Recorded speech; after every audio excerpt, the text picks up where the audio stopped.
Hello my friends, this is Big Bill Anderson and welcome to Big Bill Anderson's Death Tours channel here on YouTube. And as always, thank you for subscribing, really appreciate it. Give it a like, thumbs up, whatever. Really appreciate the support from all of my friends. You know who you are. And your words of encouragement have meant the world to me. I am no different than anyone else in this world. I have a lack of self-confidence at times, and I get a little down on myself, and I think maybe I'm not capable of doing something. The one thing I do have, and you know this, is I have a passion for my death tours. I've been doing this for a number of years. As far as taking photographs and that sort of thing of locations all over the country and actually all over the world. I have traveled to 32 countries throughout my wrestling career.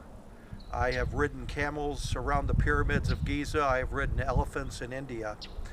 And I've ridden wild Mustangs in northern Arizona. So, you know, I've done a lot of things and I want to share a lot of it in video format now. I've taken a lot of photos. I'm going to continue to take my photos. But now I'm going to try to do, well, I'm not going to try, I am going to be doing a lot more videos to supplement my photos. Today, I'm back here at the City of Mesa Cemetery. I am at the grave of one of the greatest country music legends of all time, and his name was Waylon Jennings. Absolutely one of the greatest that there was. His music lives on. It will live on forever and ever. You know, Waylon did 60 albums. He had 16 #1 hits. Not a lot of country music acts or acts in music can say that absolutely at all. So Waylon was one of the greatest. I saw him in concert one time. Absolutely fantastic.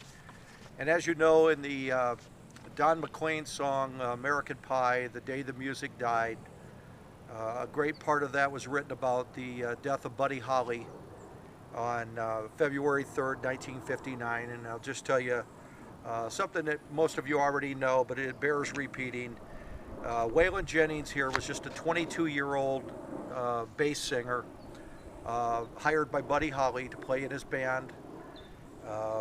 And to support the band of the Big Bopper and Richie Valens. What a sensational singer he was. And I have been to Richie Valens' grave out in California, and I will go back out there at some point and do a video of it. But on that night, on February 3rd, 1959, the Big Bopper had a very bad cold, and they had just completed a concert at a music hall and up in Minnesota, and so Buddy Holly was getting on the plane, and Waylon Jennings was supposed to be on this little tiny plane, and he gave up his seat to the Big Bopper because Bopper had a cold, and Waylon said, "I'll just take the bus instead." So on the departing words were as a jest. Buddy Holly joked around a lot with Waylon. And they were just kids, and he says, "Hey, Waylon, I hope your bus freezes up tonight and you get a cold." And Waylon turns around and says, "Well, I hope your old plane crashes tonight." And irony of all ironies, it did. And it is something that Waylon carried with him for the next 33 years of his life, the guilt of that.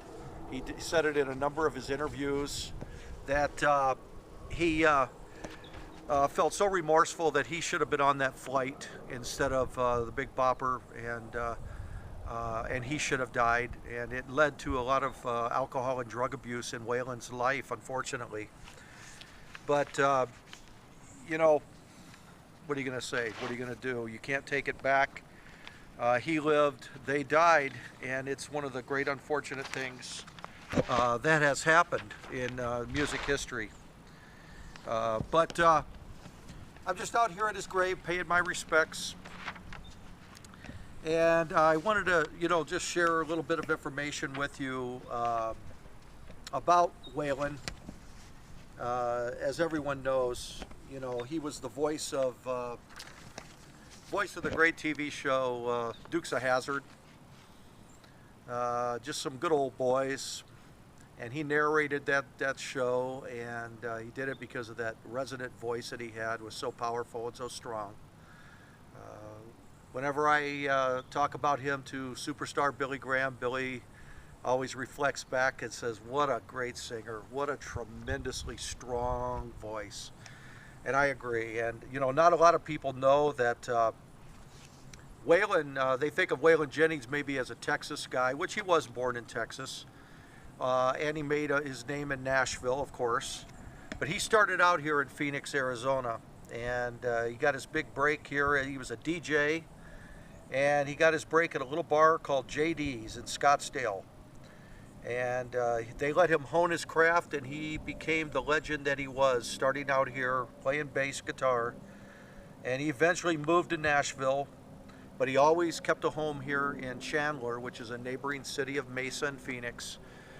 He loved Arizona. Chandler is actually where he died on February 13th, 2002. Waylon passed away. But what we're gonna, you know, I just want to mention that also that Waylon was a very humble man.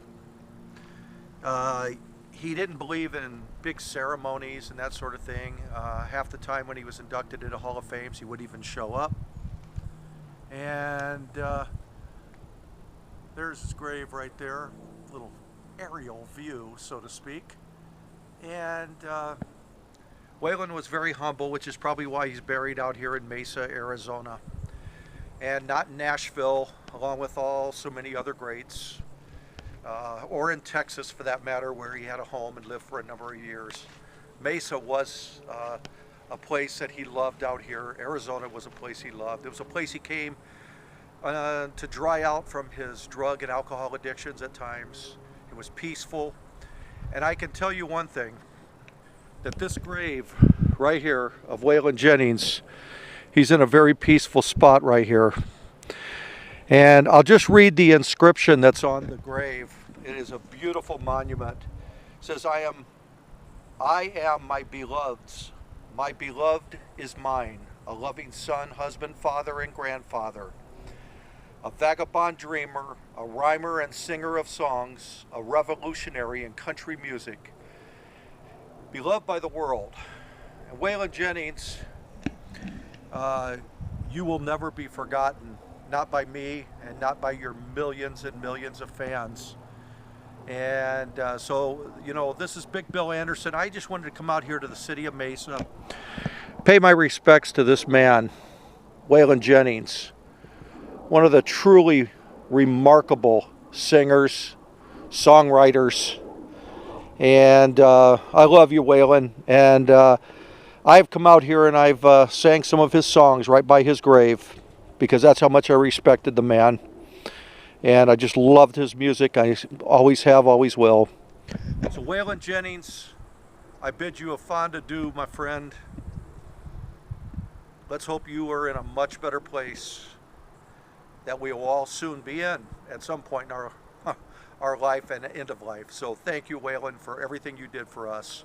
And this is Big Bill Anderson in Mesa, Arizona, saying adios, amigos. And thank you again, all my subscribers. Thanks for tuning in. Thank you for your support. Onward and upward, my friends.